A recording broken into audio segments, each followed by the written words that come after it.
கர்த்தருடைய வார்த்தை கேட்க கூடி வந்திருக்கும் உங்கள் அனைவருக்கும் ஆண்டவராக இயேசு கிறிஸ்துவ நாமத்தினாலே வாழ்த்துக்களை தெரிவித்துக் கொள்கிறேன். நம்முடைய பிதாவாகிய தேவனாலும் கர்த்தராகிய இயேசு கிறிஸ்துவினாலும் உங்களுக்கு கிருபையும் சமாதானம் உண்டாவதாக. கடந்த வாரத்தில் நாம் பார்த்தோம், ஒரு மனுஷன் என்கின்ற சத்தியத்தை குறித்து நாம் பார்த்தோம். ஒரு மனுஷன் வேதத்தில் 4 விதமான மனிதர்களை நாம் பார்த்தோம். முதலாவது மனுஷன் தேவனால் இந்த பூமியிலே உருவாக்கப்பட்ட ஆதாமை குறித்து பார்த்தோம். அவன் நிமித்தமாக, நம்முடைய முப்பாட்டனாகிய ஆதாமை நிமித்தமாக இந்த பூமி சபிக்கப்பட்டிருந்தது. 2ஆம் மனுஷனை குறித்து பார்த்தோம். யோசேப்பு எகிப்தில் பிரதானமான இடத்துல இருந்தார். கர்த்தர் வச்சார். அது நிமித்தமாக எகிப்து தேசம் எங்கும், அருகில் உள்ள தேசம் எங்கும் 7 வருடம் பஞ்ச காலத்திலிருந்து தப்பி வைக்கும்படியாக தானியங்களை விளை செய்யக்கூடிய ஒரு ஞான யுக்திகளை கர்த்தர் அவனுக்கு கொடுத்து பெரிய ஒரு ஆசீர்வாதமாக வைத்தார்.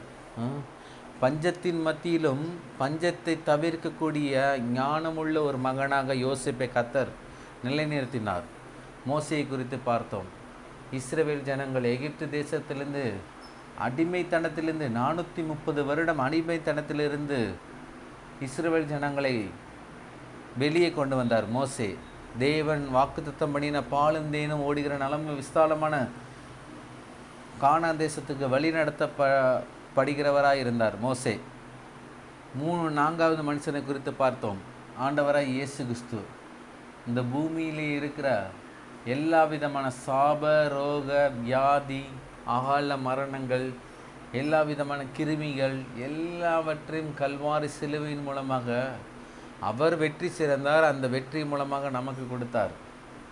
அவர் அதன் மாத்திரமல்ல, ஒரு மனிதன் கூட நித்தியமான நரகத்துக்கு சென்று விடாதபடிக்கு இன்பமான ஆசீர்வாதமான தேவனுடைய பிரசன்னம் நிறைந்த இடம் பரலோகத்துக்கு செல்லும்படியாக, பாவிகளை ரட்சிக்கும்படியாக, நித்திய பரலோகத்துக்கு செல்லும்படியாக கல்வாரி சிலுவையில் ஆண்டவராய் இயேசு கிறிஸ்து மரித்து அடக்கம் பண்ணப்பட்டு 3ஆம் நாள் உயிரோடு எழுந்தார்.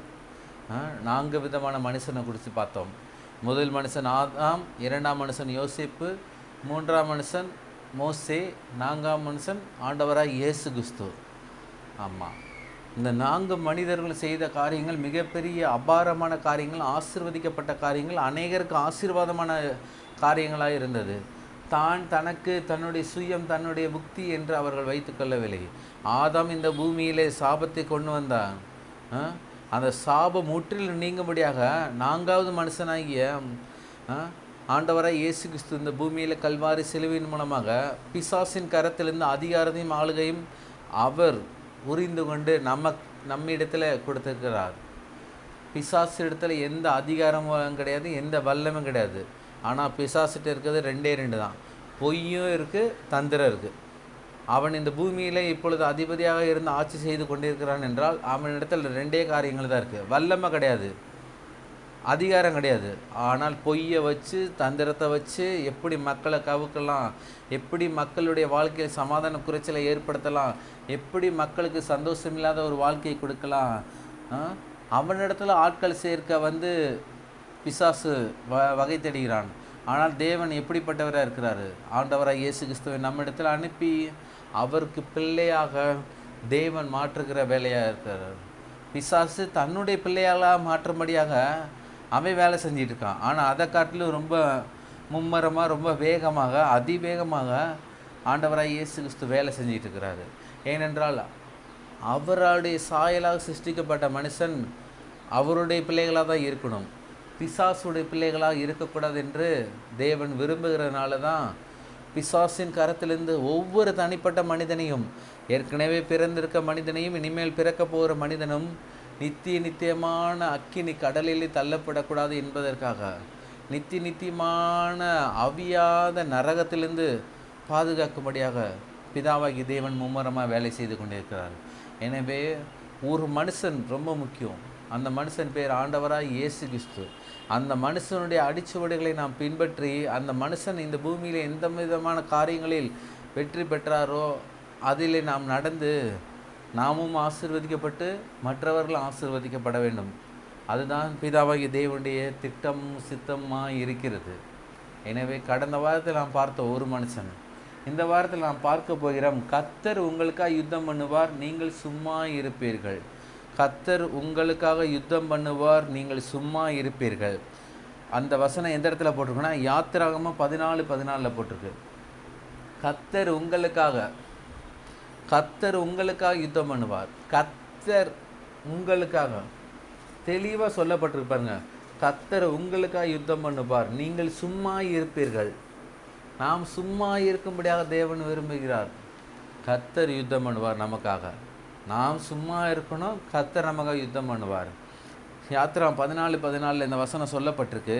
இதனுடைய பின்னணியை நீங்கள் பார்த்தீங்கன்னா, ஆபிரகாம்ன்ற ஒரு மனுஷனை கர்த்தர் தெரிந்து கொண்டு ஈசாக்கை கர்த்தர் கொடுத்து, யாக்கோபை கொடுத்து, யாக்கோபுடைய பிள்ளைகளாகிய 12 பேரை கொடுத்து, 12 பேர்லேருந்து 12 விதமான கோத்திரங்கள் எழும்புது. அதன் மூலமாக இவர்கள் 70 பேராக 70 பேராக யாக்கோபும் யாக்கோபுடைய பிள்ளைகள் பேரப்பிள்ளைகள் அநேகர் சேர்ந்து 70 பேராக எகிப்து தேசத்துக்கு போகிறார்கள். பஞ்ச காலகட்டத்தில் அதற்கு பிற்பாடு 430 வருடங்கள் அவர்கள் எகிப்து தேசத்திலே எகிப்து மண்ணிலே இருக்கிறார்கள். ஆனால் கர்த்தர் கொடுத்த வாக்குத்தத்தமான கானான் தேசத்தில் கர்த்தர் ஆபிரகாமுக்கு ஈசாக்கு கொடுத்த அந்த உடன்படிக்கை பண்ணின அந்த தேசத்தில் அவர்கள் போகலை. ஏனென்றால் இங்கே பார்வோன் மிகப்பெரிய அடிமைத்தனத்தில் நம்ம தேவனுடைய பிள்ளைகளாக இஸ்ரவேல் ஜனங்களை வைத்திருந்தார்கள். 430 வருடம் அடிமைகள். வானத்தையும் பூமியை உண்டாக்கின தேவன், சமுத்திரத்தையும் ஜலத்தையும் உண்டாக்கின தேவன், ஊரும் பிராணிகளை, நாட்டு மிருகங்களையும் காட்டு மிருகங்களையும் அண்ட சராசரங்களையும் உருவாக்கின தேவன். எண்ணற்ற ஜீவ ஜந்துகளுங்க கடலில் பார்த்தீங்கன்னா நம்ம கண்ணுக்கு தெரியாத இந்த உலகத்தில் 4 விதமான பரப்பகுதி இருக்குது, பகுதிகள் இருக்குது. அதில் ஒரு நிலப்பரப்பு தான் இருக்குது, 3 கடலால் சூழப்பட்டிருக்கு. 3 விதமான பகுதிகள் கடலால் சூழப்பட்டிருக்கு. ஒரு நிலப்பரப்புலேயே 200 கோடிக்கும் அதிகமான ஜனங்கள் வாழ்ந்துகிட்டு இருக்கார்கள் என்றால் மிச்சம் இருக்க 3 விதமான பகுதிகளில் எவ்வளவு கடல் இருக்கு பாருங்கள். அதில் எத்தனை விதமான ஜீவராசிகள் இருக்கு பாருங்கள். எண்ண முடியாதவைகள், சொல்லி முடியாதவைகள். அவ்வளவு பிராணிகளுக்கும் போஷிக்கிற தேவன். ஆமாம், அவருடைய சொந்த பிள்ளைகளை விட்டுருவாரா? அடிமைத்தனத்தில், அந்நிய தேசத்தில், எகிப்தில் 430 வருடங்கள் அவருடைய பிள்ளைகள் வம்சங்களாக வாழ்ந்து கொண்டே இருக்கிறார்கள். அவர்களுக்கு விடுதலை என்றால் என்னன்னே தெரியாது, ஒரு சுயாதீனம் என்றால் என்னன்னே தெரியாது. அவங்களுக்கு தெரிஞ்சாலும் காலைல எந்திக்கணும், சாப்பிடணும், வேலைக்கு போகணும், திரும்ப நைட்டு வரணும். நம்மளை மாதிரி 8 மணி நேர வேலை, 12 மணி வேலையெல்லாம் கிடையாது. அவர்கள் அடிமைகளாக இருந்தனால அவர்களுக்கு கொடுக்கப்பட்ட வேலையை அவர்கள் அன்றைய நேரத்திலே முடிக்க வேண்டும். அது எப்பேற்பட்ட வேலையாக இருந்தாலும் அவர்கள் முடிக்க வேண்டும். நம்முடைய இந்த காலகட்டத்தில் அடிமை குறித்து சரியாக புரிந்து கொள்ள மனிதர்கள் அதிகம் பேர் இருக்கார்கள். ஆனால் அன்றைய காலகட்டத்தில் அடிமைகள் விற்கப்பட்டார்கள். ஒரு மனிதன் இன்னொரு மனுஷனை விலை கொடுத்து வாங்க முடியும். இப்போ நம்ம போய் எப்படி ஒரு புறா, ஒரு கிளி, ஒரு டாக்கு நம்ம போய் காசு கொடுத்து வாங்கிட்டு வரோம். அதே போல் அந்த காலத்தில் மனிதர்களே விலை கிரயம் கொடுத்து வாங்கினார்கள். அவர்களுக்கு சுதந்திரம் என்பதே முற்றிலும் இல்லாத ஒரு காலகட்டமாக இருந்தது. இப்போ ஒரு 80-90 வருடங்களுக்கு முன்னாடி போனீங்கன்னா கூட அப்படி அடிமைகளாக மனிதர்கள் விற்கப்பட்டிருக்கிறார்கள். அதனால் அவர்களுக்கு மிகுந்த சுதந்திரம் என்பதே இல்லாத ஒரு காலகட்டத்தில் அவர்கள் வாழ்ந்து கொண்டிருந்தார்கள். அப்பேற்பட்ட ஜனங்களுக்கு மோசே என்கிற ஒரு மனிதனை கர்த்தர் தெரிந்து கொண்டு அந்த மோசே நிமித்தமாக இந்த இஸ்ரவேல் ஜனங்கள் விடுதலையாக்கப்பட்டு பாலும் தேனும் ஓடுகிற நலமும் விசாலமான கானான் தேசத்துக்கு அவர்கள் வழி நடத்தப்படுகிறார்கள். ஆமாம், ஒரே ராத்திரியில் இஸ்ரவேல் ஜனங்கள் அநேகர் எல்லாரும், இன்னும் சொல்லப்போனால் வேத வல்லுநர் சொல்கிறார்கள் அதில் எகிப்தியர்களும் இருந்தார்களாம். ஏனென்றால் 10 வாதை மோசையினால் எகிப்து தேசத்தில் செய்யப்பட்டது பாருங்கள். இந்த 10 வாதைகளை கண்டு ஜனங்கள் பயம் உண்டாகி எகிப்து தேசத்திலிருந்து இஸ்ரவேல் ஜனங்கள் அவர்கள் தேவனால் வாக்குத்தத்தம் பண்ணப்பட்ட பாலுந்தேன்னு ஓடுகிற நலம் விசாலமான கானான் தேசத்துக்கு அவர்கள் வழி நடத்தப்படும் போது எகிப்தியர்களும் சில பேர் வந்தார்கள்னு சொல்லப்பட்டிருக்கு. எகிப்தியர்களும் வேத வல்லுநர்கள் சொல்கிறாங்க. ஏன்னா 10 வாதையை பார்க்குறாங்க. நம்ம ஆராதிக்கிற தேவன் எப்படிப்பட்ட தேவன் ஒன்றுமே செய்யலை அவர். ஆனால் இவர்கள் ஆராதிக்கிற தேவன் இப்படி செய்கிறாரு. ஆ? ஒரு பகுதி முழுவதும் இருளாக இருக்குது, ஒரு பகுதி முழுவதும் மட்டும் வெளிச்சமாக இருக்குது. இது 1 மணி நேரம் 2 மணி நேரம் நடந்ததில்லை, பல நாட்களாக நடந்திருக்கு பாருங்கள். அற்புதங்கள், வாதைகள் ஒரு பகுதியில் மட்டும்தான் நடக்குது, பக்கத்தில் இருக்க இன்னொரு பகுதியில் நடக்கலை. இஸ்ரவேல் ஜனங்கள் வாழுகிற அந்த பகுதியில் நடக்கலை, ஆனால் எகிப்து வாழ்ந்த அந்த பகுதியில் நடந்திருக்கு. இந்த 10 வாதைகளை பார்த்து எகிப்தியரே சில பேர் வந்து விடுதலையாக்கப்பட்டு அவர்கள் கடந்து செல்லுகிற சூழ்நிலை ஏற்பட்டுச்சு பாருங்கள். இஸ்ரவேல் ஜனங்களுக்குள்ளே எகிப்து தேச ஜனங்களும் அவர்களும் பின்தொடர்ந்து வருகிறவர்களாக இருந்தார்கள்.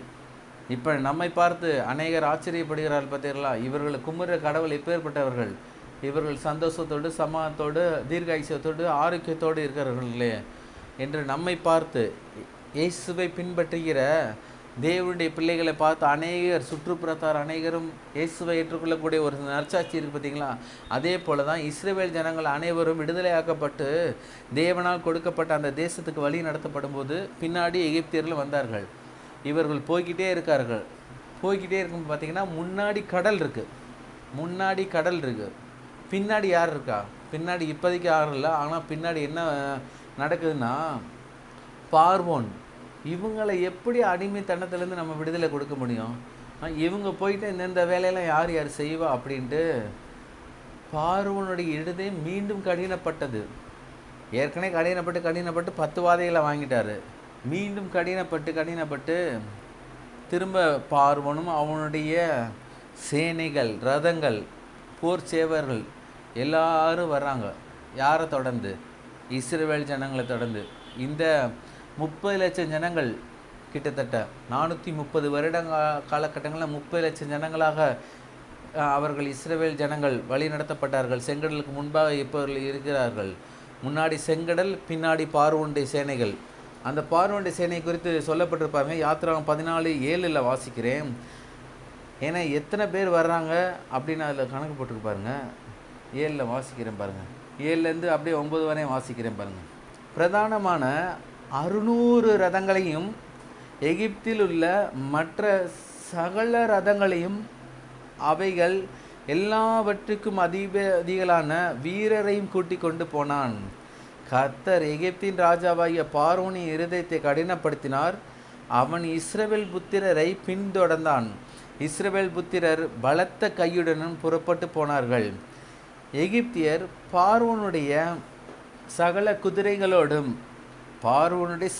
குதிரைகளோடும் ரதங்களோடும் அவனுடைய குதிரை வீரரோடும் சேனைகளோடும் அவர்களை தொடர்ந்து போய் சமுத்திர தண்டையிலே பாகால் சேபோனுக்கு எதிரே இருக்கிற ஈரோத் பள்ளத்தாக்கின் முன்னடியிலே பாலம் இறங்கியிருக்குது அவர்கள் கிட்டினார்கள். பார்வோன் 10வது வசனம். பார்வோன் சமீபித்து வருகிறதை இஸ்ரவேல் புத்திரர் தங்கள் கண்களை ஏறெடுத்து பார்த்து எகிப்தியர் தங்களுக்கு பின்னே வருகிறதை கண்டு மிகவும் பயந்தார்கள். அப்பொழுது இஸ்ரவேல் புத்திரர் கர்த்தரை நோக்கி கூப்பிட்டார்கள். தெளிவாக சொல்லப்பட்டிருக்கு பாருங்கள். இதில் எகிப்து தேசத்தில் இருந்த எல்லா விதமான ரதங்களையும் குதிரை வீரர்களையும் போர் சேவர்களையும் எடுத்துகிட்டு வந்தாங்களாம், இந்த ஜனங்களை திரும்ப மீண்டும் அடிமைத்தனத்துகளை கொண்டு வரலான்ட்டு. ஆனால் கர்த்தர் அற்புதமாக என்ன செஞ்சாருன்னு பார்த்தீங்கன்னா, செங்கடலை பிளக்கிறாரு. கடல் பிளந்த சரித்திரத்தை இந்த உலகத்தில் ஒரே ஒரு தேவன் தான் செஞ்சார். கடல் பிளந்து யாரும் பார்த்துருக்க முடியாது. அதுவும் வெட்டாந்தரை யாரும் பார்த்துருக்க முடியாது. கடலில் வெட்டாந்தரை சாதாரணமாக கடலில் பார்த்திங்கன்னா ஈரப்பதமாகவே இருக்கும். வெட்டாந்தரை அவ்வளோ சீக்கிரம் நம்ம பார்க்க முடியாது வெயில் காலத்தில் கூட. ஆனால் கர்த்தர் பெரிய காரியங்களை செய்து இஸ்ரவேல் ஜனங்களை செங்கடலை பிளந்து இஸ்ரவேல் ஜனங்கள் வழி நடத்தப்பட்டார்கள். அவர்கள் அக்கறைக்கு போய் சேர்ந்தவொடனே என்ன ஆகுதுன்னு பார்த்தீங்கன்னா, யாத்திராகம் 14:25 சொல்லப்பட்டிருக்கு பாருங்கள். இந்த பார்வோனுடைய சேனைக்கு கர்த்தர் என்னென்ன காரியங்கள் செய்தான்னு போட்டுருக்கு பாருங்கள். அவர்களுடைய ரதங்களிலிருந்து, யாருடைய ரதங்களிலிருந்து? பார்வோனுடைய ரதங்களிலிருந்து உருளைகள் சுழலவும் அவர்கள் தங்கள் ரதங்களை வருத்தத்தோடு நடத்தவும் பண்ணினார். அப்பொழுது எகிப்து இஸ்ரவேலரை விட்டு ஓடி போவோம், கர்த்தர் அவர்களுக்கு துணை நின்று எகிப்துக்கு விரோதமாக யுத்தம் பண்ணுகிறார் என்றார்கள். பாருங்கள், இதில் தெளிவாக சொல்லப்பட்டது பாருங்கள். கர்த்தர் அவர்களுக்கு துணை நின்று எகிப்திற்கு விரோதமாக யுத்தம் பண்ணுகிறார். கர்த்தர் யுத்தம் பண்ணுகிற தேவனாக இருக்கிறார். 14 வாஸ்து பிரகாரமாக கர்த்தர் உங்களுக்காக யுத்தம் பண்ணுவார், நீங்கள் சும்மா இருப்பீர்கள் என்று சொன்னார். இதில் சொல்லப்பட்டு பாருங்க, கர்த்தர் யுத்தம் பண்ணுகிறார். எகிப்தியருக்கு விரோதமாக, இஸ்ரவேல் ஜனங்களுக்கு விரோதமாக எழும்பின பார்வோனுடைய எல்லா விதமான ரதங்களின் உருளைகளை சுழலவும் கர்த்தர் ரதங்களை கலண்டு போட பண்ணாரா. வருத்தத்தோடு கஷ்டப்பட்டு இவங்க ரதங்களை பூட்டி கொண்டு போய்கிட்டு இருக்காங்க. ஆமாம், அந்த மாதிரி ஆயிடுச்சு. கடைசியில் நீங்கள் பார்த்தீங்கன்னா அந்த சம்பவத்தின் முடிவில் பார்த்தீங்கன்னா எல்லா ரதங்களும் குதிரைகளும் குதிரை வீரர்களும் போர் சேவர்களும் நடுக்கடலிலே மாண்டு போனார்கள். இஸ்ரவேல் ஜனங்கள் யாவரும் கரை சேர்ந்த உடனே பின்னாடி இவர்கள் தொடர்ந்து வரும்போது கடல் மீண்டும் சூழப்பட்டது. கடலிலே அவர்கள் மாண்டு போனார்கள். இஸ்ரவேல் ஜனத்துக்கு விரோதமாக எந்த ஒரு நபரும் வெற்றி சிறக்க முடியாது. அது பார்வோனாக இருக்கலாம், ஏரோதாக இருக்கலாம், யாராக இருக்கலாம், எந்த அதிபதியாக இருக்கலாம், எந்த பிரதமராக கூட இருக்கலாம்.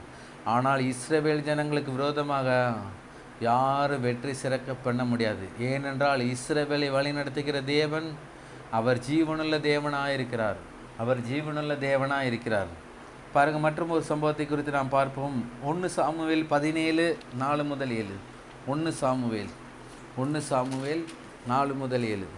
இந்த இடத்துல ஒரு சம்பவத்தை நாம் பார்க்கிறோம் பாருங்கள். இஸ்ரவேல் தேசத்துக்கு கர்த்தர் என்ன செய்கிறார் பார்த்தீங்கன்னா, ஒரு ஆசீர்வாதத்தை கொண்டு வர்றாரு. ஒரு யுத்தத்தையே அவர் அங்கே இந்த இடத்துல நடப்பிக்கிறவராக இருக்கிறார். வாசிக்கிறேன். அப்பொழுது காத்து ஊரானாகிய கோலியாத் என்னும் பேருள்ள ஒரு வீரன் பெலிஸ்தியரின் பாளையத்திலிருந்து புறப்பட்டு நடுவே நிற்பான். அவன் உயரம் 6 முழமும் 1 ஜானுமாம். அவன் தன் தலையின் மேல் வெண்கல சீராவை போட்டு ஒரு போர்க்கவசம் தரித்து கொண்டிருப்பான். அந்த கவசத்தின் நிறை 5000 சேக்கலான வெண்கலமாயிருக்கும். அவன் தன் காலிலே வெண்கல கவசத்தையும் தன் தோள்களின் மேல் வெண்கல கேடயத்தையும் தரித்திருப்பான். அவனுடைய ஈட்டி தாங்கும் நெசவுக்காரரின் படைமரத்தின் கனதியும் அவன் ஈட்டின் அழகு 600 சேக்கல் இரும்பாயிருக்கும். பரிசை பிடிக்கிறவன் அவனுக்கு முன்னாக நடப்பான். பாருங்களேன், இந்த சம்பவத்தில் என்ன நமக்கு புரியுதுன்னா, ஈசா என்ற ஒரு நபர் இஸ்ரவேல் தேசத்தில் இருந்தார் பாருங்க. ஈசாய் ஒரு குடும்பத்தார். அந்த தேசத்தில் ஈசாயுடைய பிள்ளைகள் இருந்தாங்க பாருங்கள். ஈசாய்க்கு மொத்தம் பிள்ளைகள் இருந்தார்கள். அந்த பிள்ளையில் கடைசி பிள்ளை தான் பாருங்கள் தாவீதோட மூத்த 3 அன்னைமார்களை என்ன செய்கிறாங்கன்னா, இஸ்ரவேல் தேசத்தோட முதல் ராஜா சவுல், அந்த சவுலுடைய போர் சேவர்களாக இவர்கள் இருக்கிறார்கள். யுத்தத்தையும் யுத்தத்தின் காரியங்களையும் நடப்பிக்கிறவர்களாக இருந்து முன்னின்று நடப்பிக்கிறவர்களாக இருக்கிறார்கள். அவர்களுக்கு தேவையான எல்லா விதமான பலகாரத்தையும் சாப்பாடையும் கொண்டு போய் கொடுக்குற வேலை தான் தாவீதோட வேலை. தாவீது அப்படி போய் கொடுக்க போகும்போது பார்த்திங்கன்னா தான் இந்த சம்பவம் அந்த இடத்துல நடைபெறுகிறது. காத்தூரனாயை கோலியத் என்ற ஒரு மனுஷன் வர்றான். அவன் என்ன செய்கிறான்னா, அதில் போட்டு பாருங்கள் எவ்வளவு வெண்கலம், எவ்வளோ இரும்பு, இப்படி அவன் தலைப்பாகை, ஈட்டி, கேடயம், அவனுக்கு காலுக்கு இது பாதரச்சா, அப்படி எல்லாத்தையும் போட்டுட்டு என்ன செய்கிறான்னா, இஸ்ரவேல் பாளையத்துக்கு நடுவில் வந்துட்டு இஸ்ரவேல் ஜனங்களை நிந்தித்து கொண்டே இருக்கிறான். உங்களில் யாராவது இருக்காங்களா என்னோட சண்டை போட்டு ஜெயிக்க அப்படின்னு கேட்டுக்கிட்டே இருக்கான் பாருங்க. அப்படி கேட்டுக்கிட்டே இருக்கும்போது இந்த தாவீது சொல்கிறாரு, தாவீது ஒரு நாள் சவுலை பார்த்து சொல்கிறாரு, நான் போய் சண்டை போடுறேன் அப்படின்றாரு. யார் சொல்ல முடியும்?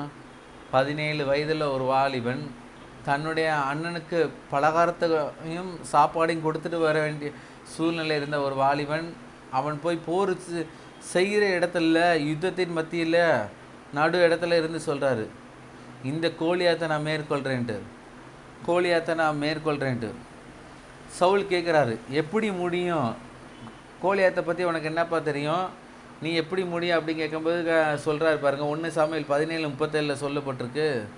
1 சாமுவேல் 17:37 சொல்லப்பட்டிருக்கு. பின்னும் தாவீது, என்னை சிங்கத்தின் கைக்கும் கரடியின் கைக்கும் தப்புவித்த கர்த்தர் இந்த பெலிஸ்தனுடைய கைக்கும் தப்புவிப்பார் என்றான். அப்பொழுது சவுல் தாவீதை பார்த்து, கர்த்தர் உன்னோடே கூட இருப்பாராக என்றான். கர்த்தர் உன்னோட கூட இருப்பாராக என்றான். யுத்தம் நடைபெற சூழ்நிலையில் தாவீதுகிட்ட சவுல் கேட்குறாரு, உன்னால் எப்படி முடியுண்டு? சிங்கத்தின் கைக்கு என்னை தப்புவித்த தேவன் இந்த பெலிஸ்தருடைய கைக்கு என்னால் தேவனால் தப்புவிக்க முடியும் என்று காரியங்களை சொல்கிறாரு பாருங்க. வீட்டு சொல்கிறாரு 1 சாமுவேல் 17 45 46 47 வாசிக்கிறேன் பாருங்க. முக்கியமான பகுதி. ஏனென்றால் கோலியாத்து தன்னுடைய வெண்கலத்தினால் செய்யப்பட்டதும் இரும்பினால் செய்யப்பட்ட போருக்கு உகந்த அந்த ட்ரெஸ்ஸை போட்டு வந்திருக்கான். அதை நம்பி இருக்கான் அவன். ஆனால் இந்த இடத்துல தாவீது என்ன சொல்கிறார் பார்த்தீங்கன்னா 45 46 47 வாசிக்கிறேன் பாருங்க. அதற்கு தாவீது பெலிஸ்தனை நோக்கி, நீ பட்டயத்தோடும் ஈட்டியோடும் கேடகத்தோடும் என்னிடத்தில் வருகிறாய், நானோ நீ நிந்தித்த இஸ்ரவேலுடைய இராணுவங்களின் தேவனாகிய சேனைகளுடைய கர்த்தரின் நாமத்திலே உன்னிடத்தில் வருகிறேன். இன்றைய தினம் கர்த்தர் உன்னை என் கையில் ஒப்பு கொடுப்பார். நான் உன்னை கொன்று உன் தலையை உன்னை விட்டு வாங்கி பெலிஸ்தருடைய பாளையத்தின் பிணங்களை இன்றைய தினம் ஆகாயத்து பறவைகளும் பூமியின் காட்டு மிருகங்களும் கொடுப்பேன். அதனால் இஸ்ரவேலில் தேவன் ஒருவர் உண்டு என்று பூலோகத்தார் எல்லோரும் அறிந்து கொள்வார்கள். கர்த்தர் பட்டயத்தினாலும் ஈட்டினாலும் இரட்சிக்கிறவர்கள் என்று இந்த ஜனக்கூட்டம் எல்லாம் அறிந்து கொள்ளும். யுத்தம் கர்த்தருடையது, அவர் உங்களை எங்கள் கையில் ஒப்பு கொடுப்பார். 47 தெளிவாக சொல்லப்பட்டிருக்கு பாருங்க.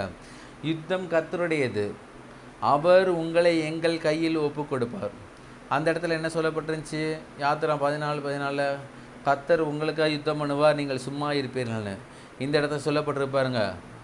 தாவீது சொல்கிறார் பாருங்க, யுத்தம் கர்த்தருடையதா, யுத்தம் கர்த்தருடையது. கடைசியில் நீங்கள் பார்த்தீங்கன்னா கடைசியில் சிம்பிளாக தாவீது ஜெயம் பெற்றவராய் திரும்பினார். கோலியாத்தின் சடலம் அந்த இடத்துல விழப்பட்டது. கோலியாத்தை தாவீது மேற்கொண்டவராக இருந்தார். ஏனென்றால் யுத்தம் கர்த்தருடையதுங்க.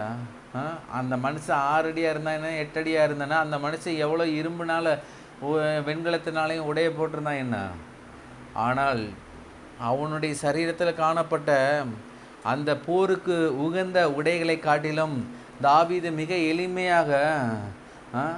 மிக எளிமையான உபகரணங்களை கொண்டு கோலியாத்தை முறியடித்தார் பாருங்க. கோலியாத்தை முறியடித்தார். எப்படி இதெல்லாம் முடினா? கர்த்தர் அந்த இடத்துல கிரியைகளை நடப்பிக்கிறவராக இருக்கிறார், யுத்தம் பண்ணிக்கிறவராக இருக்கிறார். இந்த இடத்துல கோலியாத் என்பது என்னன்னா, உங்களுக்கு எதிராக இருக்கிற எல்லா பிரச்சனைகளும், எல்லா பொல்லாத மனிதர்களும், அவர்கள் எவ்வளோ பெரிய ஆட்களாக இருந்தாலும் சரி, அவர்கள் பணத்தில் மிகப்பெரிய ஆட்களாக கூட இருக்கலாம், அதிகாரத்தில் மிகப்பெரிய ஆட்களாக கூட இருக்கலாம், யாராக இருந்தாலும் சரி, ஆள் பலம் இருக்கலாம், அதிகார பலம் இருக்கலாம். நான் சொல்கிறேன், அவர்களோடு இருப்பவர்களை காட்டிலும் நம்மோடு இருப்பவர் பெரியவர். கோலியாத்து தன்னுடைய சரீரத்தில் காணப்பட்ட போருக்கு உகந்த உடைகளை நம்பி இருந்தான். ஆனால் தாவீது சிறியவனாய் இருந்தாலும் அந்த சிறியவனுக்குள்ளே, அவனுடைய இருதயத்துக்குள்ளே வானத்தையும் பூமியும் உண்டாக்கின கர்த்தருடைய திட்டத்தையும், கர்த்தருடைய நாமத்தையும், கர்த்தருடைய பலத்தையும், கர்த்தருடைய வெளிப்பாடையும் பெற்ற ஒரு மனிதனாக இருந்தான். அந்த சொல்கிறேன் பாருங்க, நீ நிந்தித்த இஸ்ரவேல் இராணுவங்களின் தேவனாகிய சேனைகளோட கர்த்தரின் நாமத்தினாலே உன்னிடத்தில் வருகிறேன். ஒரு மனுஷன் தாவீதுங்க. ஆனால் அவனுக்குள்ளே இருக்கிற அந்த தேவன் என்ன செய்கிறார்னா, பலவிதமான சேனைகளை உடைய தேவனாக இருக்கிறார். எப்பொழுதுமே நாம் அப்படி தான். நமக்கு எதிராக என்னென்ன காரியங்கள் வருகிறதோ எல்லா காரியங்களையும் நாம் மேற்கொள்ளுகிறவராக இருக்க வேண்டும். நாம் சிறிய ஆளுங்க, ஆனால் நாம் ஒன்றுமே இல்லாத ஆளு தான். நம்மளால் ஒன்றும் செய்ய முடியாது, பெரிய காரியங்களை நடப்பிக்க முடியாது. ஆனால் நமக்குள்ளே இருக்கிற தேவனால் எல்லாம் முடியும், எல்லா பிரச்சனைகளையும் மாற்ற முடியும். பிரச்சனைகள் என்று தேவனுடைய பிள்ளைகளுக்கு ஒன்று இல்லை. சும்மா இருப்பீங்க, கர்த்தர் உங்களுக்காக யுத்தம் பண்ணுவார், கர்த்தர் உங்களுக்காக காரியங்களை நடப்பிக்கிறவராக இருக்கிறார். எப்படி இஸ்ரவேல் ஜனங்களுக்கு விரோதமாக எழும்பின பார்வோனையும் அவனுடைய குதிரைகளையும் அவனுடைய குதிரை வீரர்களையும் கர்த்தர் செங்கடலை போட்டு சமாதி பண்ணாரோ, எப்படி கோலியாத்தை சமாதி பண்ணாரோ, அதே போல் உங்களுக்கு எதிராக இருக்கிற பிரச்சனைகள் எந்தெந்த பிரச்சனையாக இருக்கலாம், எல்லா பிரச்சனையும் கர்த்தர் மாற்றுவார். போராட்டங்கள், நிர்பந்தமான காரியங்கள் எல்லாம் உண்டு, ஆனால் கர்த்தர் மாற்றுகிறவராக இருக்கிறார். தாவீது எப்படி அந்த சின்ன இருதயத்துக்குள்ள தேவனை குறித்து ஒரு பெரிய வெளிப்பாடு பெற்றிருந்தாரோ, ஒரு பெரிய வெளிச்சம் உண்டாயிற்றோ, அதே போல் நமக்கும் நம்முடைய சின்ன இருதயத்துக்குள்ள பிதாவாகிய தேவனை குறித்து, குமாரனா இயேசு கிறிஸ்துவை குறித்து, பரிசுத்த ஆவியினர் குறித்து, தேவ தூதர்களின் வேலைகளை குறித்து நமக்கு ஒரு பெரிய வெளிச்சம் உண்டாகணும். எதை கண்டு நாம் பயப்படக்கூடாது. சாதாரண ஒரு பூச்சியை கண்டு, ஒரு எறும்பை கண்டு, ஒரு கரப்பாம்பூச்சியை கண்டு, வேதத்தில் சொல்லப்பட்டிருக்கு, சர்ப்பங்களையும் தேள்களையும் நீங்கள் மிதிப்பீங்க, சத்துருவின் சகல வல்லமைகளை மேற்கொள்வீன்ட்டு. இந்த பூச்சியை பார்த்து பயந்தால் வாழ்க்கையில் இன்னும் எவ்வளோ காரியங்களை குறித்து நாம் வாழ்க்கையில் எவ்வளோ போராட்டங்களை குறித்து நாம் பார்க்க வேண்டியிருக்கு. இயேசுவின் நாமத்தை எல்லாத்தையும் நம்ம மிதிக்கணும். எதுக்கு இந்த பூச்சியை பார்த்து மிதி, அதை நசுக்கி போடுன்னு சொல்கிறேன்னா, அடுத்தடுத்து வருகிற எல்லா பிரச்சனைகளும், மலை போன்ற இருக்கிற பிரச்சனைகளும் நீங்கள் நசுக்க முடியுன்று தான் நாங்கள் கற்றுக் கொடுக்குறோம். நசுக்க முடியும். உங்கள் கண்களுக்கு முன்பாக இருக்கிற எவ்வளவு மலை போன்ற பிரச்சனை. கோலியாத்து பார்த்தீங்கன்னா ஒரு மலை போல தான் இருந்துப்பான், தாவீதுடைய தோற்றத்துக்கும் தாவீதுடைய உயரத்துக்கும். ஆனால் அந்த மலையை கர்த்தர் முறியடித்தார். கர்த்தர் யுத்தம் பண்ணி ஜெயத்தை கொடுத்தார். அதே போல் உங்களுடைய வாழ்க்கையில் எதிராக இருக்கிற எல்லா காரியங்களையும் கர்த்தர் மாற்றுவார். கர்த்தர் மாற்றுகிற தேவன், மாற்றத்தை விரும்புகிற தேவன், மாற்றத்தை உடையவராகவே இருக்கிறார். எப்பொழுதுமே நாம் யோசிக்கணும், நமக்கு எதிராக யாரும் இல்லை. ஏனென்றால் வானத்தை பூமியை உண்டாக்கின தேவன் நமக்குள்ளே இருக்கிறார். அதுக்கு தான் வேத வசனம் இவ்விதமாக சொல்லுகிறது, உலகத்தில் இருப்பவனை காட்டிலும் உனக்குள் இருப்பவர் பெரியவர். உலகத்தில் இருப்பவனை காட்டிலும் உனக்குள் இருப்பவர். நமக்குள்ளே இருக்கிற தேவனை நம்ம கண்டுபிடிச்சிட்டோன்னா, அவரை குறித்து ஒரு பெரிய வெளிப்பாடு வந்துச்சுன்னா எல்லா பிரச்சனைகளும் மாறும். எல்லா பிரச்சனைகளும் மாறும். மாறாத பிரச்சனைகள் ஒன்றுமே இல்லை. இஸ்ரவேல் ஜனங்கள் வனாந்திரத்தில் பல பிரச்சனைகளை சந்தித்தார்கள் கானான் தேசம் போவதற்கு முன்பதாக. ஆனால் எல்லா பிரச்சனைகள், எல்லா எதிரிகளையும் ராஜாக்களையும் அவர்கள் முறியடித்து எரிகோ கோட்டையே அவர்கள் விலப்பண்ணினார்கள்.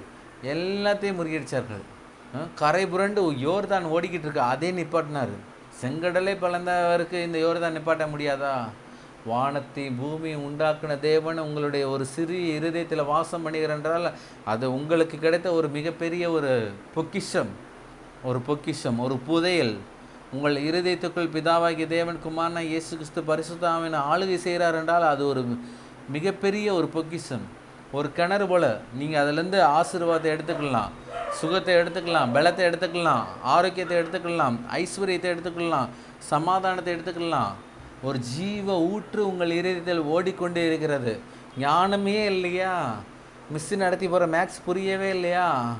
கர்த்தர் உங்களுக்கு ஞானத்தின் தேவனாக இருந்து அதை வழி நடத்துகிறவராக இருக்கிறார். உங்களுக்கு வெளிப்பாடான காரியங்கள், மறைக்கப்பட்ட காரியங்கள், யாருக்கும் அறிந்திராத காரியங்களை கர்த்தர் உங்களுக்கு செய்கிறவராக இருக்கிறார்.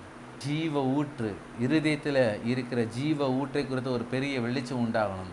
மோசேக்கு ஒரு வெளிச்சம் உண்டானது, தாவீதுக்கு ஒரு வெளிச்சம் உண்டானது. என்ன வெளிச்சம்? நாம் சும்மா தான் இருக்கணும், கர்த்தர் நமக்காக யுத்தம் பண்ணுவார்ன்ட்டு. பாருங்களேன், வேதத்தில் அநேக இடத்துல சொல்லப்பட்டிருக்கு பாருங்கள், கர்த்தர் உங்களுக்காக யுத்தம் பண்ணுவார்ன்ட்டு. ஒரு சில வசனங்களை நான் உங்களுக்கு வாசித்து காட்டுறேன் பாருங்கள். உபாகமம் 1:30. உபாகமம் 1:30 வாசிக்கிறேன். 4-5 வசனத்தை எடுத்து பார்ப்போம். ஏன்னா நமக்கு ஒரு பெரிய வெளிச்சம் கிடைக்கும். உபாகமம் 1:30 வாசிக்கிறேன். உங்களுக்கு முன் செல்லும் உங்கள் தேவனாய கர்த்தர் தாமே எகிப்திலே உங்களோடு இருந்து உங்கள் கண்களுக்கு முன்பாக செய்த எல்லாவற்றை போலவும் வனாந்தரத்தில் செய்து வந்தது போலவும் உங்களுக்காக யுத்தம் பண்ணுவார். உங்களுக்காக யுத்தம் பண்ணுவார். வாசிப்போம். உபாகமம் 3:22. அவர்களுக்கு பயப்படுகிறீர்களாக, உங்கள் தேவனாய கர்த்தர் தாமே உங்களுக்காக யுத்தம் பண்ணுவார் என்று சொல்கிறாரு. அவர்களுக்கு பயப்படாதீங்க, உங்கள் தேவனாய கர்த்தர் தாமே உங்களுக்காக யுத்தம் பண்ணுவார் என்று சொல்கிறாரு. அடுத்து வாசிப்போம். யோசுவா 10:14. யோசுவா 10:14. இப்படி கர்த்தர் ஒரு மனிதனுடைய சொல்லை கேட்ட அந்த நாளை யுத்த நாள் அதற்கு முன்னும் இல்லை, அதற்கு பின்னும் இல்லை. கர்த்தர் இஸ்ரவேலுக்காக யுத்தம் பண்ணினார். அடுத்து வாசிப்போம். யோசுவா 10:42 வாசிப்போம் பாருங்கள். அந்த ராஜாக்கள் எல்லோரையும் அவர்கள் தேசத்தையும் யோசுவா ஒருமிக்க பிடித்தான். இஸ்ரவேலின் தேவனாய கர்த்தர் இஸ்ரவேலுக்காக யுத்தம் பண்ணினார். இஸ்ரவேலின் தேவனாய கர்த்தர் இஸ்ரவேலுக்காக யுத்தம் பண்ணினார். இப்படியே பல வசனங்கள் இருக்குது பாருங்கள். எப்பொழுதுமே யுத்தம் கர்த்தருடையது, யுத்தம் நம்முடையது அல்ல. யுத்தம் கர்த்தருடையது. யுத்தம் நம்முடையது அல்ல எப்போ வருதுன்னா, நாம் கர்த்தருடைய திட்டத்துக்கு, கர்த்தருடைய நோக்கத்துக்கு கர்த்தர் நம்மை குறித்து வைத்திருக்கிற காரியங்களுக்கு நாம் கர்த்தருக்கு செவி கொடுக்கும்போது யுத்தம் கர்த்தருடையதாக மாறுது. இல்லைனா யுத்தம் நம்முடையதாக இருக்கும். ஆமாம், யுத்தத்தில் ஜெயம் கிடைக்கிறது மிகப்பெரிய கஷ்டமாக தான் இருக்கும். எல்லாவற்றையும் எல்லா சூழ்நிலையும் அவரை சார்ந்து செயல்படும்போது யுத்தம் கர்த்தருடையதாக இருக்குது. இதில் என்ன ஒரு விசேஷம் பார்த்தீங்கன்னா, கர்த்தர் நடத்துகிற யுத்தத்தில் அவர் எப்பொழுதும் ஜெயம் கொடுக்கிறவராக இருக்கிறார், வெற்றி கொடுக்கிறவராக இருக்கிறார், வெற்றி கொடுக்கிறவராக இருக்கிறார். அவர் யுத்தம் பண்ணி தோத்ததாக வேதத்தில் எந்த சரித்திரமும் இல்லை. இந்த உலகத்திலே எந்த சரித்திரமும் கூட கிடையாது. இஸ்ரவேல் ஜனங்களுக்கு விரோதமாக, தேவனுடைய பிள்ளைகளுக்கு விரோதமாக எத்தனை தேசங்கள் ஒருமித்து எழும்பி வந்தாலும் அத்தனை தேசத்து காரியங்களையும் கர்த்தர் மாறுதலாய் முடிய பண்ணியிருக்கிறார். இஸ்ரவேலுக்கு விரோதமான மந்திரவாதம் இல்லை, யாக்கோபுக்கு விரோதமான குறி சொல்லுதலும் இல்லை. இஸ்ரவேல் ஜனங்களுக்கு விரோதமான காரியங்கள் எதுவும் இந்த பூமியில் ஈடுபடாது. ஏனென்றால் இஸ்ரவேலை ஆளுகிறவர், இஸ்ரவேல் ஜனங்களை ஆசிர்வதிக்கிற தேவன், அவர் ஜீவனுள்ள தேவனாக இருக்கிறார். இஸ்ரவேலுக்கு மட்டும்தானா இது அப்படின்னு பார்த்தீங்கன்னா இல்லை, புறஜாதியராக இருக்கிற நமக்கும் அந்த ஆசீர்வாதம் வந்துருச்சு. புறஜாதியராக இருக்கிற நமக்கும், நாம் புறஜாதிங்க, நாம் ஆபிரகாமுடைய சந்ததி இல்லை, நாம் யூதர்கள் கிடையாது. தேவனுடைய ஆசீர்வாதத்துக்கு நமக்கு பங்கு கிடையாது. அப்பேற்பட்ட இருந்த ரீதியில் கர்த்தர் நம்மை எடுத்து காரியங்களை மாறுதலாய் முடிய பண்ணினார். எப்படி முடிஞ்சு பார்த்தீங்கன்னா, அதுவே ஒரு மிகப்பெரிய ஆசீர்வாதம். பாருங்கள், கலாத்தியர் 3:13 சொல்லப்பட்டிருக்கு, மரத்திலே தூக்கப்பட்ட எவனும் சபிக்கப்பட்டவன் என்று எழுதியிருக்கபடி கிறிஸ்து நமக்காக சாபமாகி நியாயப்பிரமாணத்தை சாபத்திற்கு நம்மை நீங்களாக்கி மீட்டு கொண்டார். ஆபிரகாமுக்கு உண்டான ஆசீர்வாதம் எல்லாம் கிறிஸ்து இயேசுவினால் புறஜாதிகளுக்கு வரும்படியாகவும் நம்மனா புறஜாதிகள், இயேசுவை அறியாத, இயேசுவை தெரியாத பின்னணியிலேருந்து நாம் வந்தோம். ஒருவேளை நீங்கள் சொல்லலாம், எங்கள் தாத்தாலாம் கிறிஸ்டின்னு, அவங்க தாத்தாலாம் கிறிஸ்டின்னு. ஆனால் நம்முடைய முன்னோர்கள் நீங்கள் போய் பார்த்தீங்கன்னா அறியாத ஜாதியாக தான் இருக்கும், அறியாத மதத்திலேருந்து தான் வந்திருப்பாங்க. ஜீவனுள்ள தேவனை ஆராதிக்காத சூழ்நிலையில் தான் அவர்கள் வந்திருப்பார்கள். இயேசுவை ஏற்றுக்கொண்டு அடுத்த தலைமுறையாக வர்றாங்க. எனவே நாம் தேவனுடைய சுதந்திரத்துக்கு பங்குதாரராக எப்படி நாம் மாற்றப்பட்டோம் என்றால், கர்த்தர் நமக்காக, நம்முடைய பிரச்சனைகளுக்காக, நம்முடைய எதிரான சூழ்நிலைகளுக்கு மத்தியில் எப்படி யுத்தம் பண்ணுவார் என்றால் கல்வாரி சிலுவையின் மூலமாக தான் நமக்கு அவர் யுத்தம் பண்ணுகிறவராக இருக்கிறார். கல்வாரி சிலுவையின் மூலமாக தான் ஆபிரகாமுடைய ஆசீர்வாதம், ஆபிரகாமுடைய பிள்ளைகளுக்கு என்னென்ன காரியங்களை கர்த்தர் உடன்படிக்கை பண்ணி இந்த பூமியில் ஆசீர்வாதங்களை சுதந்திரமாக கொடுத்தாரோ, எல்லா ஆசீர்வாதங்களையும் கர்த்தர் கல்வாரி சிலுவையின் மூலமாக நமக்கு பண்டமாற்றம் செய்திருக்கிறார்.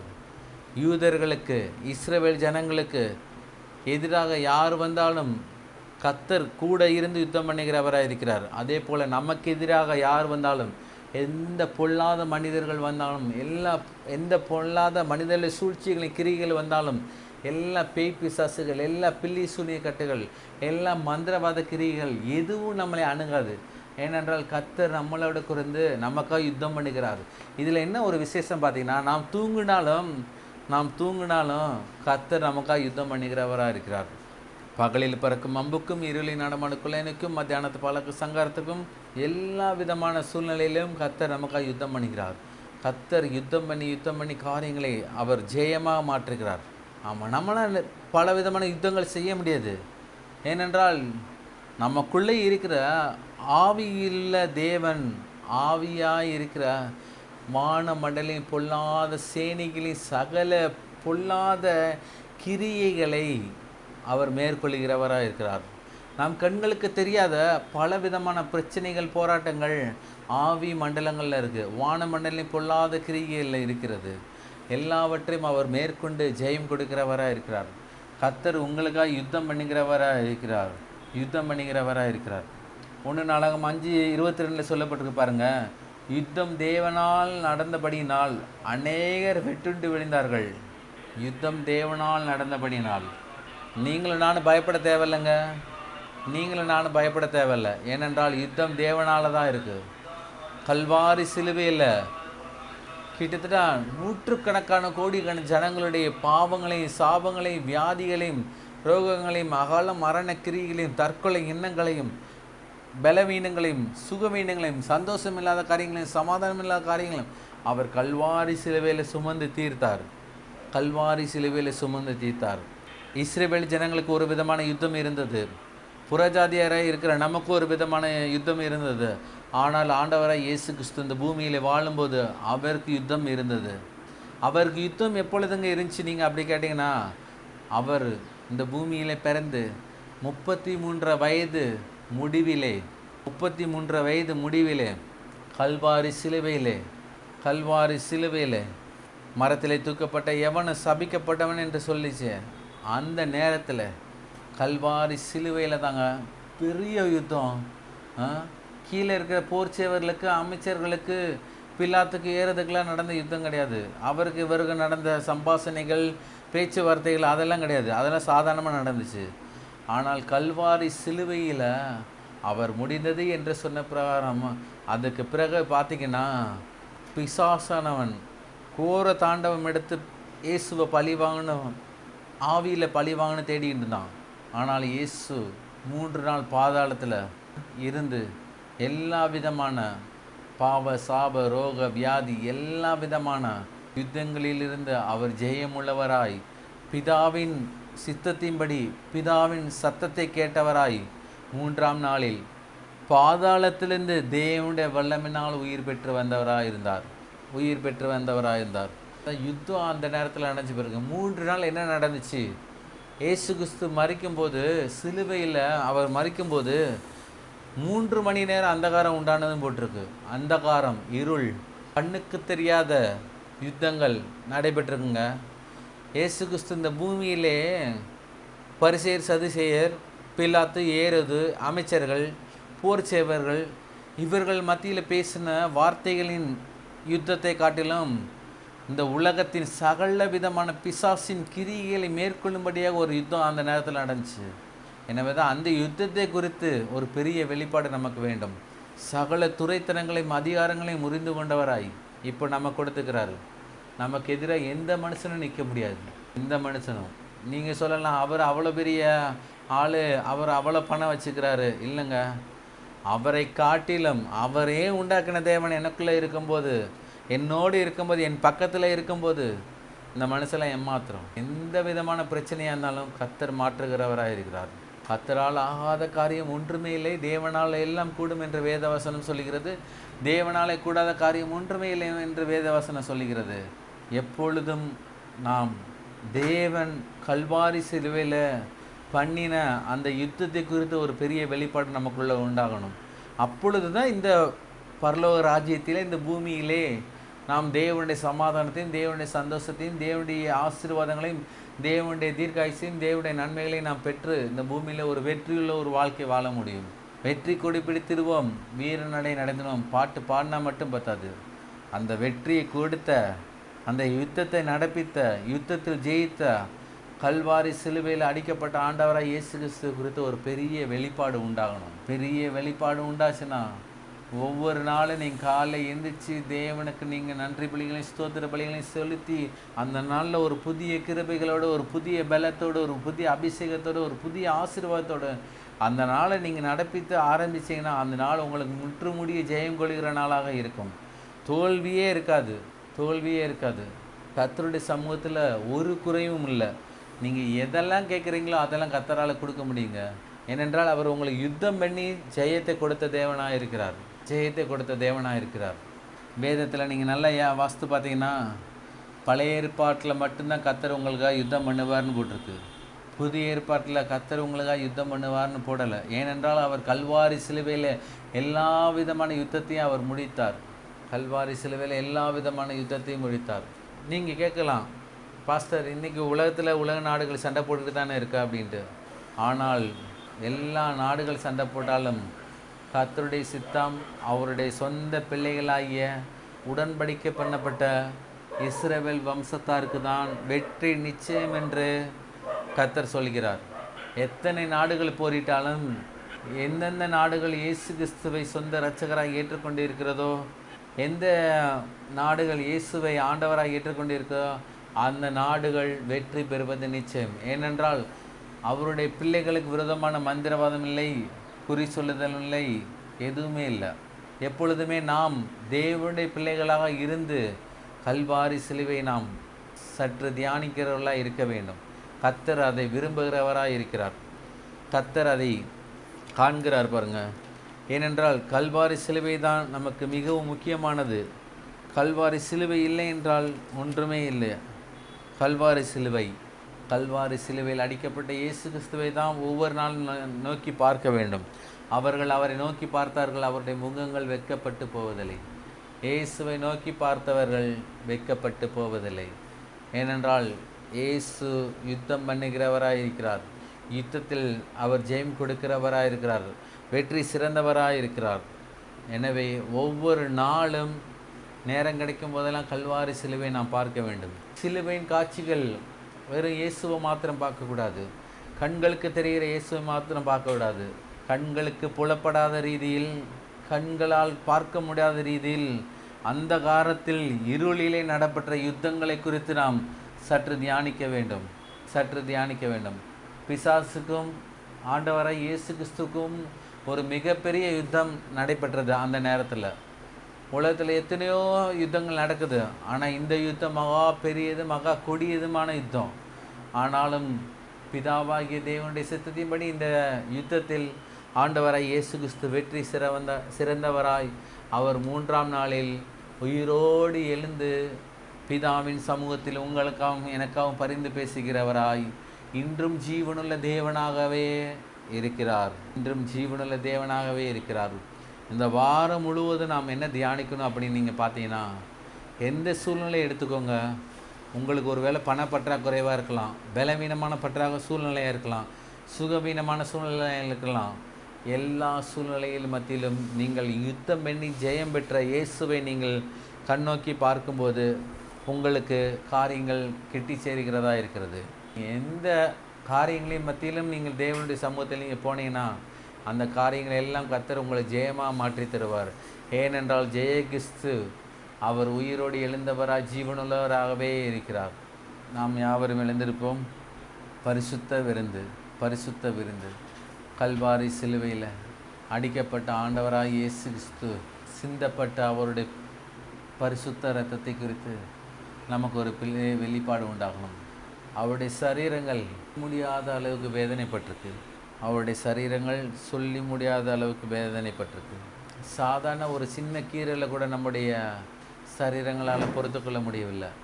ஒரு பிளேடால் தெரியாமல் கையில் அறுத்துக்கிட்டால் கூட நம்மளால் அதை தாங்கி கொள்ள முடியவில்லை. காய்கறி நறுக்கும்போது கூட அருவாமனையில் தெரியாமல் பட்டுக்கிட்டா அந்த வழியை கூட நம்மளால் பொறுத்துக்கிற முடியல. நம்ம நடந்து போய்கிட்டே இருக்கோம், திடீர்னு ஒரு கல் தடிக்கி நம்முடைய கால்களில் இருக்க விரல்களில் அடிபட்டால் அந்த வலிகளை நம்மளால் பொறுத்து கொள்ள முடியவில்லை. ஆனால் எல்லா விதமான வலிகளையும் வேதனைகளையும் இதுமே உருக்குலைந்து போய்விட்டதுங்க. நாம் படத்தில் பார்ப்பது கொஞ்சம் மூவியில் பார்ப்பது. ஆனால் அதை விட மிக கொடூரமாக இவரா இயேசு, இவரா என்னை ரட்சிக்க வந்தவர், இவரா என் பாவங்களை மன்னிக்க வந்தவர் அப்படின்ற கேட்குற ரீதியில் தான் இருக்கும்.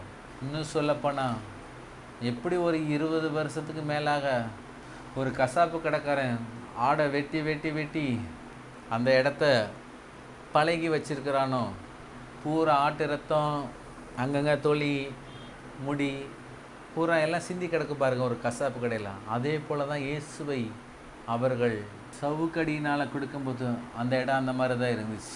வேதத்தில் சொல்லப்பட்டு பாருங்க, அவருடைய சரீரம் உழுத நிலம் போல் ஆயிடுச்சு.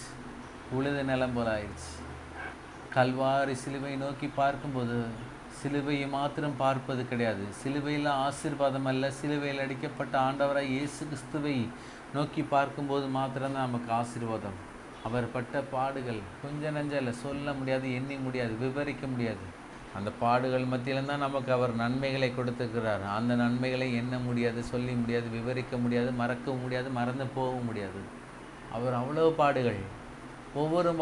ஒவ்வொரு மாதமும் முதலாவது ஞாயிற்றுக்கிழமை திருவிருது பகுதியில் மாத்திரம் கல்வாரி சிலுவை நோக்கி பார்க்கக்கூடாது. இயேசு கிறிஸ்துவை ஏற்றுக்கொண்ட தேவனுடைய பிள்ளைகள் யாவரும் எங்கிருந்தாலும் எப்பொழுதும் அவரை நாம் கல்வாரி சிலுவை நாம் பார்க்க வேண்டும். ஏனென்றால் சிலுவையில் தான் நமக்கு பதில் இருக்குது. சிலுவையில் தான் நமக்கு பதில் இருக்குது. குழந்தையே இல்லையா, கல்யாணமே 5 வருஷம் ஆகுதா, குழந்தை சிலுவையின் மூலமாக தான் கர்த்தர் கொடுக்குறார். ஏற்கனவே ஒரு குழந்தை இருக்கா, 2வது குழந்தையே இல்லையா, வருடங்கள் போயிட்டே இருக்கா, அதற்கும் பதில் அதில் தான் இருக்குது. எத்தனையோ லட்சக்கணக்கான ரூபாய்கள் கடன் இருக்குது. இந்த கடன்லாம் எப்போ மாறும்? தரித்திரம் என்னை விட்டு எப்படி போகும்? இந்த கடன் பிரச்சனையிலேருந்து எப்படி நான் மீளுவேன் அப்படின்னு நீங்கள் கேள்வி கேட்டிங்கன்னா, அதற்கும் பதில் கல்வாரி சிலுவையில் அடிக்கப்பட்ட ஆண்டவராக இயேசு கிறிஸ்து தான். என் குடும்பத்தில் சமாதானமே இல்லை, என் குடும்பத்தில் ஒரே பிரிவினைகள் இருக்குது, ஒரு ஐக்கியம் இல்லை, ஒரு சந்தோஷம் இல்லை, ரொம்ப கஷ்டமாக இருக்குது, வாழ்கிறதே ஒரு போராட்டமாக இருக்குது, அதற்கும் கல்வாரி சிலுவையில் அடிக்கப்பட்ட ஆண்டவராக இயேசு கிறிஸ்து தான் பதில். இந்த உலகத்தில் 200 கோடிக்கும் அதிகமான ஜனங்கள் கேட்கிற எல்லா கேள்விகளுக்கும் பதில் கல்வாரி சிலுவையில் அடிக்கப்பட்ட ஆண்டவராக இயேசு கிறிஸ்து தான். அவரே மொத்த பதில்களின் ரூபமாகவே இருக்கிறார். அவரை தேடுகிற, அவர் முக தரிசனத்தை நாடுகிற யாவர்க்கும் அவர் பலன் கொடுக்கிறவராக இருக்கிறார். எனவே தான் இந்த பரிசுத்த விருந்தில் வரும்போது கல்வாரி சிலுவை நாம் பார்க்க வேண்டும். இந்த ஆசீர்வதிக்கப்பட்ட இந்த 2025ஆம் ஆண்டில் கடந்த 9 மாதங்கள் கர்த்தர் கண்ணீர் மணி போல பாதுகாத்தார். எத்தனையோ மரணங்கள், எத்தனையோ வியாதிகள், எல்லாவற்றிலிருந்து நம்மை மீட்டெடுத்து நமக்கு சந்தோஷமும் சமாதானத்தையும் குடும்ப ஐக்கியத்தையும் குடும்ப ஒற்றுமையும் ஆசீர்வாதத்தையும் பொருளாதார தேவைகளையும் அவர் சந்தித்து நம்மை இம்மட்டும் தலை நிமிர்ந்து நடக்க பண்ணுகிற கர்த்தராக இருக்கிறார். அவர் செய்த நன்மைகள் சொல்லிக்கிட்டே இருக்கலாம். இந்த வருடத்தில் செஞ்ச நன்மைகளை மாத்திரம் இயற்கைக்கு அப்பாற்பட்ட இதில் நமக்கு அவர் பதில் கொடுக்கிறவராக இருக்கிறார். கல்வாரி சிலுவை பாருங்கள். நீங்கள் நேரம் கிடைக்கும் போதெல்லாம் உங்கள் வீடுகளில் இருந்து, உங்கள் வேலை ஸ்தலங்களில் இருந்து, தொழிலில் இருந்து நீங்கள் கல்வாரி சிலுவை நோக்கி பாருங்கள். நீங்கள் ஒருவேளை ட்ராவல் பண்ணிக்கிட்டு இருக்கீங்களா, அந்த நேரத்தில் கூட கல்வாரி சிலுவை நோக்கி பாருங்கள். ஏனென்றால் எப்பொழுதும் நீங்கள் பார்த்து கொண்டே இருக்கும்போது எல்லா விதமான பதில் உங்களுடையதாகிக்கிட்டே இருக்கிறது. ஏனென்றால் அந்த இடத்துல யுத்தத்தை நடத்தி பிதாவாகிய தேவன் ஒரு வெற்றியை கொடுத்தார். எனவே தான் கர்த்தருடைய யுத்தங்க, அது நம்முடைய யுத்தம் கிடையாது, மாம்சீகமான யுத்தம் கிடையாது, ஆவிக்குரிய யுத்தம். மாம்சீகமான இரத்தம் நம்முடைய பாவங்களை ரட்சிக்காது, பாவங்களை கழுவாது. பரமண்டலத்திலிருந்து, பரலோகத்திலிருந்து பிதாவின் சித்தத்தின்படி அனுப்பின குமாரனா இயேசு கிறிஸ்துவின் ரத்தம் தான் நம்முடைய பாவங்களை மன்னித்து நமக்கு ரட்சிப்பை அருளுகிறதா இருக்கிறது. இவை ஒரு பெரிய யுத்தத்திலிருந்து கர்த்தர் நமக்கு வெற்றி கொடுத்தார் கல்வாரி சிலுவையின் மூலமாக. 1000 ஸ்தோத்திரம் சொன்னாலும், 1,00,000 ஸ்தோத்திரம் சொன்னாலும், 1,00,000 அலையில சொன்னாலும், கோடி நன்றி சொன்னாலும் அவருடைய யுத்தத்துக்கு ஈடாகாது. நீங்கள் எவ்வளோ பணத்தை கொடுத்தாலும் அந்த யுத்தத்தில் வெற்றி உங்களுடையதாக மாறாது. நம்முடைய உலக பிரகாரமான அந்த பொருட்களை கொடுத்து நாம் அவரிடத்திலிருந்து எதையும் பெற்றுக்கொள்ள முடியாது. நாம் அவரை நோக்கி பார்க்கும்போது, நம்மை தாழ்த்தும் போது அவர் நமக்கு கிருபைகளை அள்ளி கொடுக்கிறவராக இருக்கிறார். தாழ்மையிலோனுக்கோ அவர் கிருபை அளிக்கிறார். தாழ்மையாக இருக்கணும். கல்வாரி சிலுவன் போகும்போது, அடிக்கப்பட்ட ஒரே தேவ ஆட்டுக்குட்டின்னு போகும்போது தாழ்மையாக இருக்கணும். எப்பொழுதும் நம்முடைய உள்ளத்தில், இல்லத்தில், எல்லா இடங்களிலும் கல்வாரி சிலுவை நோக்கி பார்க்கிறலா இருக்க வேண்டும். பார்த்துக்கிட்டே இருக்கணும். ஒரு நேரம் பார்த்தோம், 2 நேரம் பார்த்தோம், ஒரு நாள் முழுவதும் பார்த்தோம், ஒரு வாரம் முழுவதும் பார்த்தோம், போதுமான்னு கேட்டிங்கன்னா போதாது. நீங்கள் எவ்வளோக்கு எவ்வளோ நோக்கி பார்க்கிறீர்களோ அவ்வளோக்கு அவ்வளவு நீங்களும் ஆசீர்வதிக்கப்பட்டு, அநேகரும் ஆசீர்வதிக்கப்பட்டு, உங்களுடைய தலைமுறையும் ஆசீர்வதிக்கப்பட்டிருக்கும். நம்முடைய முற்பிதாக்கள் ஆபிரகாம், ஈசாக்கு, யாக்கோபு, யோசிப்பு, தாவீது, சாலமோன் இவர்கள் எல்லோரும் மிகப்பெரிய ஆசீர்வாதத்தின் பங்குதாரர்களாக இருந்தார்கள் என்றால் அவர்கள் காணக்கூடாத தேவனை அவர்கள் கண்டு ரசித்துக்கிட்டே இருந்தார்கள். வார்த்தையின் வெளிச்சத்தில் அவர்கள் நடந்து கொண்டே இருந்தார்கள். ஆனால் நாம் வார்த்தையாகி இயேசு கிறிஸ்துவை இந்த பூமியில் பிதாவாகிய தேவனை அனுப்பின நிமித்தமாக நாம் அவரை பார்க்கிறோம். அவர்கள் வார்த்தையை அண்டி நடந்தார்கள். நாம் வார்த்தையை கொடுத்து இயேசுவை நாம் அண்டி நடக்கிறவர்களாக இருக்க வேண்டும். எனவே வார்த்தைனாலும் ஒன்று தான், விசுவாசனாலும் ஒன்று தான், பிதாவாகிய தேவன் குமாரனை இயேசு கிறிஸ்து அனுப்பினாலும் ஒன்று தான். எப்பொழுதும் இயேசுவை நாம் நோக்கி பார்க்க வேண்டும். பார்த்துட்டே இருந்தீங்கன்னா ஆசீர்வாதத்துக்கு ஒரு குறைவும் இல்லை. ஒரு சிலுவை நோக்கி பாருங்கள். ஏனென்றால் கடந்த காலங்களில் ஏதாவது தவறு செய்திருந்தால், யாரையாவது மன்னிக்க முடியாத சூழ்நிலை இருந்திருந்தால் எல்லாவற்றையும் மன்னிங்க. ஏன்னா தேவன் உங்களை மன்னிச்சுக்கிறாருங்க. உங்கள் பாவங்களை மன்னிச்சுக்கிறாரு, உங்கள் நோய்களை மன்னிச்சிருக்காரு, உங்கள் வியாதிகளை மன்னிச்சிருக்கிறாரு, உங்களுக்கு நல்ல ஆரோக்கியத்தை கொடுத்துக்கிறாரு, நல்ல பலத்தை கொடுத்துக்கிறாரு, நல்ல சுகத்தை கொடுத்துக்கிறாரு. ஏனென்றால் வேதவசனம் சொல்லுகிறது, அவர் உன் அக்கிரமங்களை எல்லாம் மன்னித்து உன் நோய்களை எல்லாம் விலக்கி விட்டார். அவரே நம்முடைய அக்கிரமத்தை மன்னித்தாருங்க. நாம் யார்? நமக்கு எதிரி என்று இந்த பூமியில் ஒருவரும் இல்லை, ஒருவரும் இருக்கக்கூடாது. ஏனென்றால் நாம் யாவரும் இந்த பூமியிலே தேவனால் கொடுக்கப்பட்ட சகோதர சகோதரிகள். எப்பொழுதும் நாம் அதை குறித்து நாம் கவனமாக இருக்கணும். யாருமே மன்னிக்க முடியாத சூழ்நிலை என்று ஒன்றுமே இல்லை. ஒருவேளை அவங்க நம்மளை மன்னிக்காமல் இருக்கலாம், ஆனால் நாம் அவங்கள மன்னிக்கிறவர்களாக இருக்கணும். ஏனென்றால் இயேசுவின் அன்பு நம்முடைய சமூகத்தில் இருக்குது, நமக்குள்ளே இருக்கிறது. எனவே மன்னிக்காதவர்கள் மன்னியுங்கள். அப்பொழுது உங்களுக்கு இயற்கைக்கு அப்பாற்பட்ட ஆசீர்வாதங்கள் வானமண்டலங்களில் திறக்கப்படும்.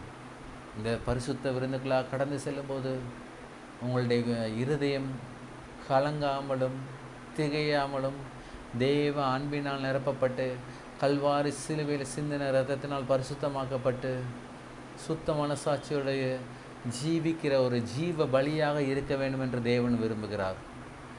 அப்பேற்பட்ட ஒரு உள்ளத்தை, ஒரு இருதயத்தை, ஒரு ஆவியை தேவன் பார்க்கிறவராக இருக்கிறார். மனுஷன் முகத்தை பார்க்கிறான், கர்த்தரோ இருதயத்தை பார்க்கிறவராக இருக்கிறார். வாசிக்கிறேன் பரிசுத்த விருந்துக்கான வேத பகுதி 1 கொரிந்தியர் 13:11-23 வரையும் வாசிக்கிறேன். 1 கொரிந்தியர் 11:23. நான் உங்களுக்கு ஒப்புவித்ததை கர்த்தரிடத்தில் பெற்றுக்கொண்டேன். என்னவெனில், கர்த்தராய் இயேசு கிறிஸ்து தாம் காட்டிக் கொடுக்கப்பட்ட அன்று ராத்திரியிலே அப்பத்தை எடுத்து ஸ்தோத்திரம் பண்ணி அதை பிட்டு, நீங்கள் வாங்கி புசியுங்கள், இது உங்களுக்காக பிக்கப்படுகிற என்னுடைய சரீரமாய் இருக்கிறது, என்னை நினைவு கூறும்படி இதை செய்யுங்கள் என்றார். போஜன பானம் பண்ணின பின்பு அவர் அந்தபடியே பாத்திரத்தையும் எடுத்து, இந்த பாத்திரம் என் இரத்தத்தினாலானாகிய புதிய உடன்படிக்கையாக இருக்கிறது, நீங்கள் இதை பானம் பண்ணும்போதெல்லாம் என்னை நினைவு கூறும்படி இதை செய்யுங்கள் என்றார். ஆகையால் நீங்கள் இந்த அப்பத்தை புசித்து இந்த பாத்திரத்தில் பானம் பண்ணும்போதெல்லாம் கர்த்தர் வருமளவும் அவருடைய மரணத்தை தெரிவிக்கிறீர்கள். இப்படி இருக்க, எவன் அபாத்திரமாய் கர்த்தருடைய அப்பத்தை புசித்து அவருடைய பாத்திரத்தில் பானம் பண்ணுகிறானோ அவன் கர்த்தருடைய சரீரத்தையும் இரத்தத்தையும் குறித்து குற்றமுள்ளவனாய் இருப்பான். எந்த மனுஷனும் தன்னைத்தானே சோதித்தறிந்து இந்த அப்பத்தில் புசித்து இந்த பாத்திரத்தில் பானம் பண்ண கடவன். எண்ணத்தினாலனில் அபாத்திரமாய் போஜன பானம் பண்ணுகிறவன் கர்த்தருடைய சரீரம் என்னதென்றும் நிதானித்து அறியாததினால் தனக்கு ஆக்கினை தீர்ப்பு வரும்படி போஜன பானம் பண்ணுகிறான். இது நிமித்தம் உங்களில் அநேகர் பலவீனரும் வியாதிகளுமாய் இருக்கிறீர்கள், அநேகர் நித்திரையும் அடைந்திருக்கிறார்கள். நம்மை நாமே நிதானித்து அறிந்தால் நாம் நியாயந்திருக்கப்படும். நாம் நியாயந்திருக்கப்படும் போது உலகத்தோடு ஆக்கினைக்குள்ளாக தீர்க்கப்படாதபடிக்கு கர்த்தரால் சிட்சிக்கப்படுகிறோம். ஆகையால் என் சகோதரரே, நீங்கள் போஜன பண்ணம் கூடி வரும்போது ஒருவருக்காக ஒருவர் காத்திருங்கள். கண்களை மூடுவோம். இப்பொழுது தேவனுடைய பரிசுத்த சரீரத்தையும் தேவனுடைய பரிசுத்த இரத்தத்தை நாம் பானம் பண்ணுறோம். இதன் மூலமாக தேவன் நமக்கு ஆசீர்வாதங்களை கொடுப்பார்.